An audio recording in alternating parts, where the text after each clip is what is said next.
Independent election coverage तकरीबन ख़त्म है और इलेक्शन जो एक प्रोपेगेंडा मशीनरी है उसका जो कॉरपोरेट गोदी मीडिया है उसका कैसे हिस्सा है। ये मोदी जी काम तो बहुत करते हैं, 10 राज्यों में 10 दिन में वो 12-15 राज्य जा रहे हैं और आप सोचिए कि उसके इर्द गिर्द किस तरह का नेटवर्क, किस तरह की इमेज बिल्डिंग, अवधारणा बिल्डिंग, खबरों की बिल्डिंग होगी। अगर भाजपा गेम भी खेल रही है तो क्यों नहीं उसको सेंस कर पाए इतने लोग, जो लोग गए हुए थे, जो लोग बोल रहे थे। तो एक चीज़ तो मैं, उसके पास दंगा भड़काने का, नफरत फैलाने का पूरा मैकेनिज्म है जो टेस्टेड है, स्टेट ना आए। हम सब चाहते हैं कि कॉन्स्टिट्यूशन का राज हो, इसीलिए सारे जोखिम के बाद हम यहाँ जमा है। बहुत बड़े पैमाने पे जो वोट बैंक है, इनके जो इश्यूज हैं क्या वो पॉलिटिकल इश्यूज में रिफ्लेक्ट हो रहे हैं? महिला वोटर्स वो हमारे प्रीव्यू में नहीं आती। मैं खाली ये उम्मीद करूंगी कि हम सब जानते हैं कि मीडिया में बतौर जर्नलिस्ट जिंदा रहना आज की तारीख में बहुत मुश्किल काम है। ये हमले और बढ़ेंगे। शाहीन बाग का आंदोलन और किसान आंदोलन, उसने बड़े पैमाने पर उत्तर भारत में, नॉर्थ बेल्ट में मीडिया को लेकर एक अलग ढंग की ट्रेनिंग दे दी गई है सबको। तो जो बस जाती है उसको झंडी दिखाते हैं योगी आदित्यनाथ। तो अब वो कैसा इलेक्शन कवरेज है, कैसा इलेक्शन कवरेज होगा, ये हम सबके सामने खत्म हो जाएगा। लेकिन इलेक्शंस तो अब आ गए हैं। तो इस क्रम में 2-3 चीज़ें जो मैं आप लोगों के साथ शेयर करना चाहती हूँ,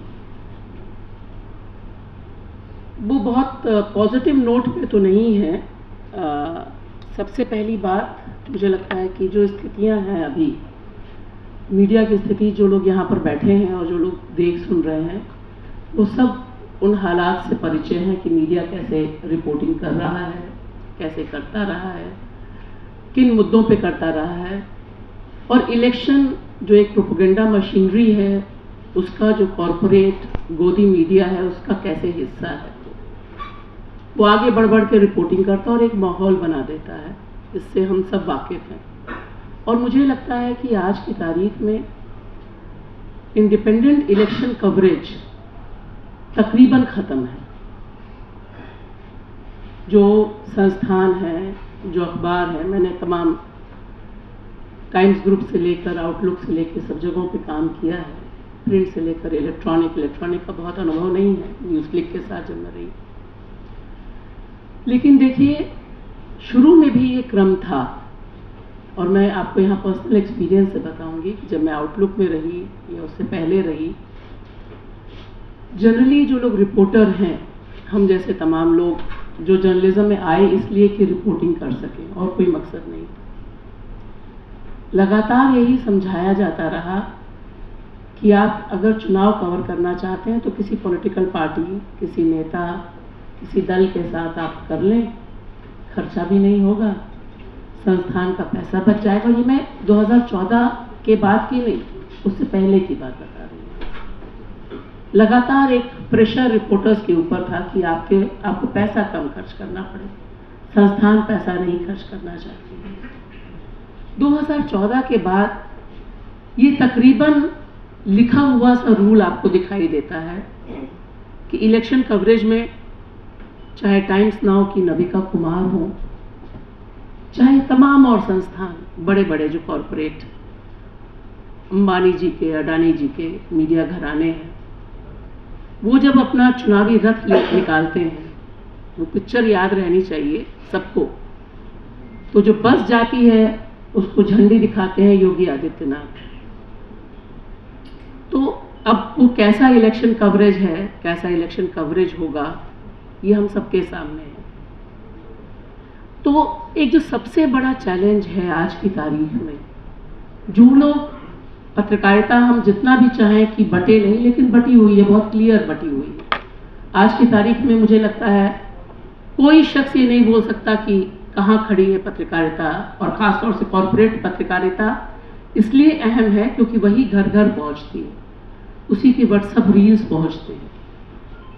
तो सवाल यह है कि उसने अपना एक पैटर्न तय कर लिया है, उसके पास पैसा है, उसके पास पॉलिटिकल पावर का पैट्रोनेज है, और उसके पास दंगा भड़काने का, नफरत फैलाने का पूरा मैकेनिज्म है जो टेस्टेड है। ये हम जानते हैं कि वो टेस्टेड है, वो कोरोना के समय भी टेस्टेड था कि कैसे आप एक समाज के खिलाफ नफरत फैलाते हैं। तो जब हम 2024 में बात कर रहे हैं, तब जो सबसे बड़ा चैलेंज हम जैसे तमाम पत्रकारों के पास या जो मीडिया प्लेटफॉर्म है, इससे जुड़े तमाम प्लेटफॉर्म्स के पास सबसे बड़ी चीज़ है कि आप किस तरह से भारत जैसे डाइवर्स कंट्री में इलेक्शन कवरेज करेंगे। बहुत डाइवर्स है। अगर मेरा ताल्लुक लखनऊ से है, अगर मैं उत्तर प्रदेश को ही लूँ तो उत्तर प्रदेश में इतनी डाइवर्सिटी है पॉलिटिकल, सोशल, कास्ट के हिसाब से। तो जो तमाम प्लेटफॉर्म्स हैं उनके लिए अपने तय कितना संभव हो पाएगा रीच आउट करना। सब लोग कोशिश कर रहे हैं, कुछ को फंड्स मिले हैं, कुछ को फंड्स मिल जाएंगे, लेकिन मुझे जो सबसे बड़ा चैलेंज इसमें लगता है कि आज का जो मतदाता है वो बहुत जागरूक है, बहुत समझा हुआ, सुलझा हुआ है। और ये अपने 2 अनुभव से मैं आपको बताती हूँ। जब मैं मिजोरम गई, न्यूज़ क्लिक बहुत संकट के दौर में उसमें गुजर रहा था, लेकिन चूँकि एज अ कंसल्टिंग एडिटर मेरा कमिटमेंट था कि मैं 5 स्टेट्स कवर करूँगी, बहुत कम रिसोर्सेज में कवर किए। तो मिजोरम में जब मैं पहुंची तो बहुत कम नेटवर्क था, बहुत कम दोस्त थे जिन तक मैं पहुंच पाई उस समय। लेकिन जब मैं वहां पहुंची तो जो नौजवानों की टीम थी, जैसे ही बात करना शुरू किया, अभी मुझसे पहले उन्होंने बोला कि आप जहां भी जा रहे हो, बस में जा रहे हो, कहीं पर भी जा रहे हो, वहां पे करिए, ग्रुप में नहीं जाइए, सब कुछ सही है। लेकिन वो जो नौजवानों का ग्रुप था जिसमें कुछ लोग एंटरप्रेन्योर भी थे, उन्होंने सबसे पहले मुझसे पूछा विच साइड यू आर। और ये वही सवाल है जो हरियाणा के किसान मुझसे 1 साल पहले पूछ चुके थे कि आप दिखाओगे जो हम बोलेंगे। तो मीडिया को लेकर हम आप जागरूक हैं ऐसा नहीं है, जो आम जनता है वो बहुत जागरूक है। और इसमें जो 2 मूवमेंट्स हुए हैं, शाहीन बाग का आंदोलन और किसान आंदोलन, उसने बड़े पैमाने पर उत्तर भारत में, नॉर्थ बेल्ट में मीडिया को लेकर एक अलग ढंग की ट्रेनिंग दे दी कि मीडिया से आप सवाल पूछें, और जब तक आप बात करते हैं वो आपको सर्च करते हैं कि आपने क्या क्या कवर किया है, कैसे कवर किया है। तो एक तो मुझे ये अच्छी बात लगती है कि हमें ये नहीं सोचना चाहिए कि हम जिनसे बात करने जा रहे हैं वो बिल्कुल लेमैन है, बिहार में भी। और इसमें हमें अपना class angle, caste angle, gender angle थोड़ा अपनी जेब में रखना चाहिए। जनरली होता है कि हम सोचते हैं, क्योंकि हमारे लिए बहुत आसान है कि हम मिडिल क्लास से इंटरैक्ट कर लें, जो पढ़ा लिखा दिखने वाला है उससे इंटरैक्ट कर लें, एएमयू जाके बात कर लें, लखनऊ यूनिवर्सिटी जाके बात कर लें, जेएनयू जाके बात कर लें, वो भी कर लें। लेकिन जो एक कॉमन सिटीजन है, जो वर्किंग क्लास है, जो सबसे बड़े पैमाने पर वोट देता है, उससे हम कैसे इंटरैक्ट करेंगे और उसका हम विश्वास कैसे जीतेंगे। क्योंकि आपके पास, हमारे पास ऐसा नेटवर्क नहीं है। सेलिब्रिटी सिंड्रोम वाले जो एंकर्स हैं, वो जब जाते हैं तो वो वही देखते हैं, उनको लोग वही बताते हैं जो अपने चैनल में दिखाते हैं। ये हमने अभी हाल में ही देखा, मध्य प्रदेश देख लीजिए, छत्तीसगढ़ देख लीजिए। ये एक बहुत बड़ा चैलेंज है कि इतनी बड़ा नेटवर्क होने के बावजूद आपके पास ये फील नहीं आ पाया कि ग्राउंड पे क्या हो रहा है। अगर भाजपा गेम भी खेल रही है तो क्यों नहीं उसको सेंस कर पाए इतने लोग, जो लोग गए हुए थे, जो लोग बोल रहे थे। तो एक चीज़ तो मैं ये कहना चाहूँगी कि हमें, जिनसे हम बात कर रहे हैं, उनके सिलेक्शन में भी बहुत कॉन्शियस होना चाहिए, किस तरह से उसकी एक वाइड रेंज हम बिल्डअप कर सकें। और इस मामले में देखिए 2-3 चीज़ें बहुत अहम हैं। अक्सर जो महिलाएं हैं, महिला वोटर्स, वो हमारे प्रीव्यू में नहीं आती, क्योंकि उन तक पहुंचने के लिए हमें मेहनत ज़्यादा करनी पड़ती है।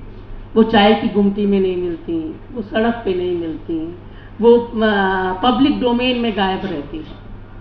तो महिलाएं हमारी कवरेज में कैसे ज़्यादा से ज़्यादा हों, इसके लिए हम अगर जिस शहर में जा रहे हैं, जिस जगह जा रहे हैं, उसका जो होमवर्क कर रहे हैं, उस होमवर्क में ये ज़रूर रखें।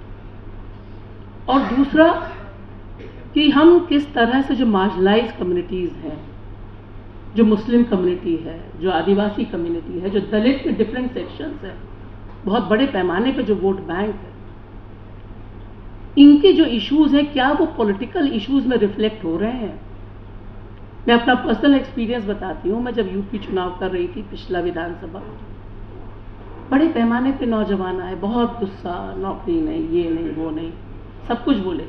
मैंने सोचा ओहो, ये तो मोदी जी के अगेंस्ट वोट करने जा रहे हैं, योगी जी के अगेंस्ट वोट करेंगे। लेकिन जो अंडरलाइन था, लास्ट लाइन, वो इंटरव्यू बहुत मैंने संभाल के रखा हुआ है अभी भी, 4 इंटरव्यूज ऐसे, सब कुछ बोलने के बाद उनका, लेकिन वोट तो अभी हम कमल ही पे करेंगे। सिलेंडर इतना हो गया, ये इतना हो गया, पेट्रोल हो गया, कोरोना हो गया, सब कुछ। तो अगर as a reporter, as a journalist, I am missing that last line, then my whole observation is going the other way, which way the reporter is not going. तो ये एक, मुझे लगता है कि ये एक जो नज़र है हमें कि वो जो रिजेंटमेंट है, finally that resentment is converting into a political change और नॉट, यह पकड़ना हम सबके लिए संभव नहीं है, बहुत मुश्किल काम है। लेकिन हमारा टारगेट ये ज़रूर होना चाहिए कि हम बहुत फील गुड ना करने लग जाएं, क्योंकि यहाँ हम जब सारे लोग हैं, हम एक सेक्शन के लोग हैं, हम फील गुड चाहते हैं। हम चाहते हैं कि इस देश में हिंदू निज़ाम शाही ना आए, फासिस्ट स्टेट ना आए, हम सब चाहते हैं कि कॉन्स्टिट्यूशन का राज हो, इसीलिए सारे जोखिम के बाद हम यहाँ जमा है।